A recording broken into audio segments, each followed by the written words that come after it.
안녕하세요. 닥통 네이버 지식인 상담의 신홍범입니다. 숨이 막힌다, 숨이 답답하다라는 이제 느낌 때문에 수면 클리닉을 방문하시는 분들이 있습니다. 특히 이제 자고 나서 숨이 막힌다, 숨이 답답하다라고 이제 느끼셔서 그런 것인데요.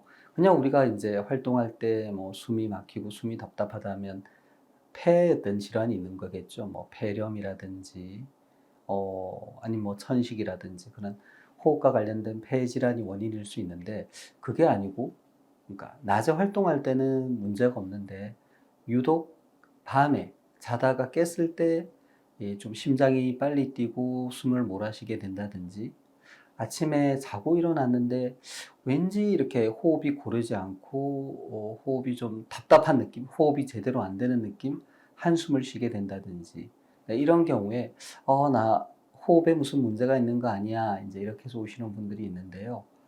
실제로 그런 분들 중에 수면 다원 검사를 해보면 수면 무호흡증이 있는 경우가 많습니다.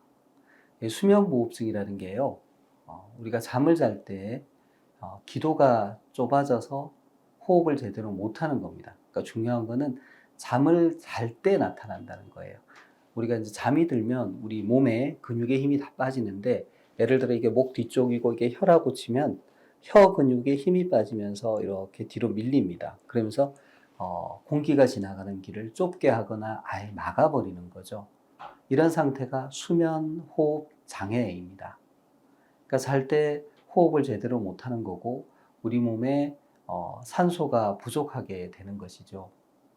그러면 그러다가 이제 잠에서 깨게 되는 일도 있고 자는 내내 이제 산소가 부족한 상태로 지내다 보니까 특히 이 뇌에 산소 공급이 안 돼서 뇌 기능이 떨어지고 뭐 머리가 아프다든지 그럴 수 있고요.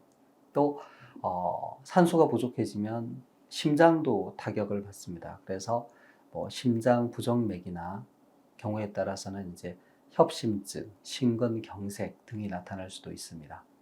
근데 이런 형태의 수면 호흡 장애와 관련된 징후들을 자는 동안에 나 스스로 알기가 어렵습니다. 자는 동안 일어난 걸 내가 알기가 어렵잖아요. 그래서 본인은 잘 모르죠. 특히 이제 혼자 주무시는 분은 알기가 어렵고 그 다음날 아침에 일어나서 뭔가 호흡이 고르지 않네? 왜 이렇게 답답하지? 한숨을 쉬게 되지? 이제 이렇게 생각을 하시게 되는 거죠. 내가 밤에 잠을 잘 때 길게는 우리가 1분 이상 호흡을 멈추기도 하거든요.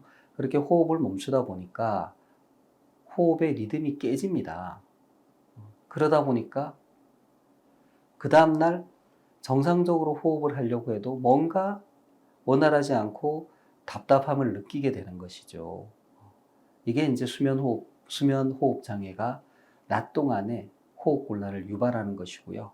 이 공황 장애가 있으신 분들 있으세요.